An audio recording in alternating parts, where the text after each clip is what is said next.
안녕하세요. 시니어 배움터 세월의 품격입니다. 최근 중국발 폐렴, 절망적 상황, 중국발 폐렴, 한국 항생제 안 듣는다 등의 공포스러운 뉴스를 들으신 적 있으실 겁니다. 바로 마이크로플라스마 폐렴인데요. 과연 이 폐렴이 그토록 공포스럽고 절대로 치료 불가능한 병일까요? 특히 나이가 들수록 폐렴에 대해 민감하게 반응하게 되는데 한번 제대로 이 폐렴에 대해서 알아보고 대처 방법도 공부해 보겠습니다. 마이크로플라스마 폐렴이란 무엇인가?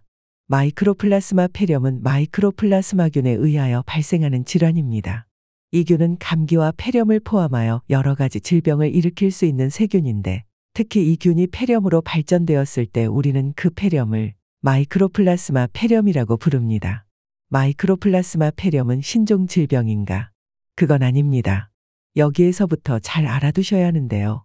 마이크로플라스마 폐렴은 애초에 전체 폐렴의 30%를 차지하는 흔한 호흡기 감염병입니다.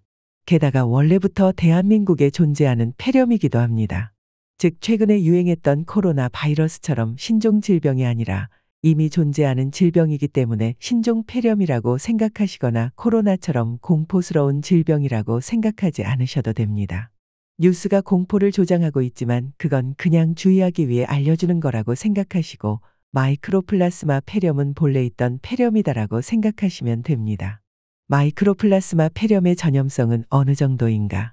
보통은 아이들이 걸린다고 알려져 있지만 중국의 사례를 보면 성인에게도 충분히 걸리는 병이라고 보시면 되겠습니다.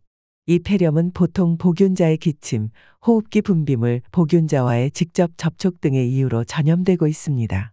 전염성은 상당히 높은 편입니다.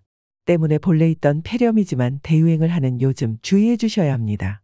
특히 폐렴에 민감한 아이들 및 노인들이 주의해야 하는 질환입니다. 마이크로플라스마 폐렴의 증상은 무엇인가? 마이크로플라스마 폐렴의 잠복기는 보통 1주에서 4주 정도로 상당히 긴 것으로 알려져 있습니다. 물론 급성으로 나타날 수 있으나 보통 증상이 먼저 나타납니다. 가장 두드러지는 증상은 보통 발열이 심하고 오랜 기간의 기침입니다. 초기에는 두통, 콧물, 발열, 무기력감 등이 나타날 수 있습니다. 보통은 증상이 3주에서 4주간 지속되다가 회복합니다. 호흡기 외의 증상으로는 피부의 발진, 위장관 증상 등이 나타날 수 있습니다. 마이크로플라스마 폐렴은 그럼 어떻게 치료하는가? 마이크로플라스마에 감염되면 대부분은 평범한 진료를 받으면 치료됩니다. 다만 마이크로플라스마균은 세포벽이 없어 세포벽을 이용해 치료하는 페니실린 계열의 항생제는 효과가 없습니다. 보통 마이크로플라스마 폐렴을 받게 되면 1차 항생제를 처방합니다. 그런데 대한민국뿐만 아니라 많은 나라에서 이 1차 항생제에 대한 면역성이 나타나고 있습니다. 하지만 1차 항생제가 효력이 없으면 2차 항생제를 처방받아 치료하면 됩니다. 기침이 잦고 증상이 있다면 너무 걱정 마시고 병원 내원을 추천드립니다. 마이크로플라스마 폐렴 예방법. 코로나 바이러스 예방주사 같은 백신은 아직 없습니다. 그래서 개인의 관리가 중요합니다. 특히 고령자의 경우 면역력이 약해 이 폐렴이 치명적인 영향을 미치는 경우도 있습니다. 따라서 감기 증상이 나타나는 경우 그냥 자연치유를 기대하지 마시고 꼭 진료를 받으시는 것은 추천합니다. 또한 호흡기 감염병 예방 수칙 5가지를 꼭 지키시기를 추천드립니다. 첫째, 기침예절 실천. 호흡기 증상 있을 시 마스크 착용. 기침할 때 휴지와 옷소매로 입과 코 가리기. 기침한 후에는 비누로 손 씻기.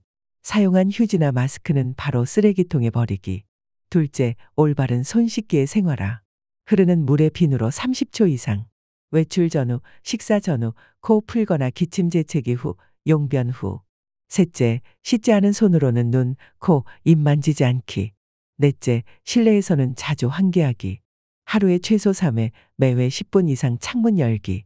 공공시설에서는 출입문과 창문을 동시에 열기. 다섯째, 발열 및 호흡기 증상 시 의료기관 방문하여 적절한 진료받기. 시니어 배움터 세월의 품격. 오늘은 마이크로플라스마 폐렴에 대하여 알아보았습니다. 지금 유행 중이기는 하나 예전부터 있었던 병이고 일상생활에서 조심하면 충분히 예방 가능한 질병입니다. 설사 감염되었다 하더라도 우리나라같이 의료 시스템이 좋은 나라에서는 치료할 수 있습니다.